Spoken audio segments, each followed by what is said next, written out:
ये जो चुनाव हो रहा है, इस चुनाव में मैच फिक्सिंग करने की कोशिश कर रहे हैं। बिना सोशल मीडिया और प्रेस पर दबाव डालकर खरीदकर ये 180 पार नहीं होने जा रहा है। आईपीएल के मैच चल रहे हैं, देखते हो आप लोग। मैच फिक्सिंग शब्द सुना है आपने? सुना है? जब बेईमानी से एम्पायर पर दबाव डालकर प्लेयर को खरीदकर कैप्टन को डराकर मैच जीता जाता है। क्रिकेट में उसको मैच फिक्सिंग कहा जाता है।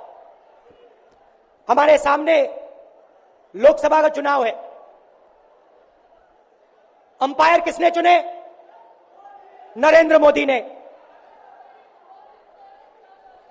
हमारी टीम में से मैच शुरू होने से पहले 2 खिलाड़ियों को अरेस्ट करके अंदर कर दिया। तो भाइयों और बहनों,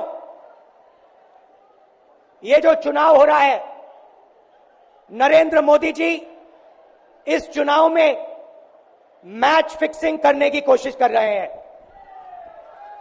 ये जो उनका 400 सीट का नारा है, ये बिना ईवीएम के, बिना मैच फिक्सिंग के, बिना सोशल मीडिया और प्रेस पर दबाव डालकर खरीदकर ये 180 पार नहीं होने जा रहा है, सब मिलाकर। ये दिल्ली वाले जानते हैं कि ये दिल्ली का सुप्रसिद्ध रामलीला मैदान है। यहां बचपन से मैं आ रही हूं।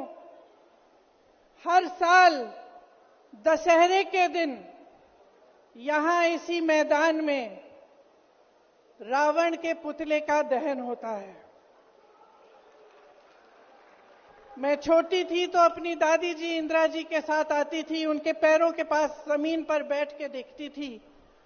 उन्होंने हमारे देश की ये प्राचीन, हजारों वर्ष प्राचीन गाथा जो रामायण है, भगवान राम जी की जीवन गाथा मुझे सुनाई।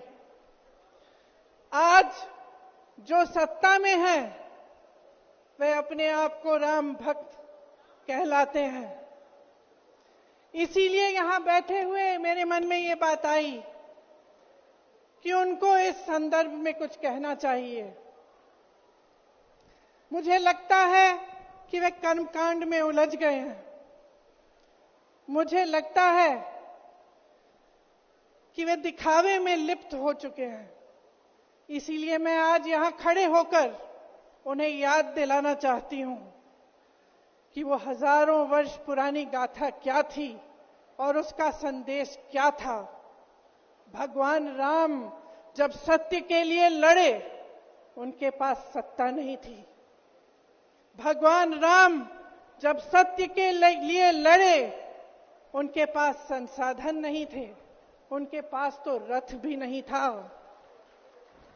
रथ रावण के पास था, संसाधन रावण के पास थे, सेना रावण के पास थी, सोना रावण के पास थी। वो तो सोने की लंका में रहता था।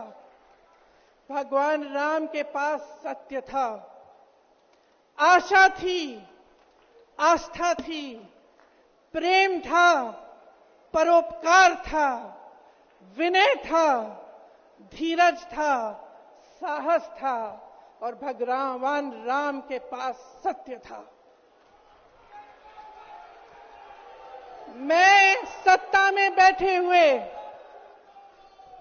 सरकार के जितने भी सदस्य हैं, अपने प्रधानमंत्री नरेंद्र मोदी जी को याद दिलाना चाहती हूं कि इस जीवन राम भगवान के जीवन गाथा का क्या संदेश था। सत्ता सदैव नहीं रहती, सदैव नहीं रहती सत्ता। सत्ता आती है, जाती है, अहंकार चूर चूर होता है एक दिन।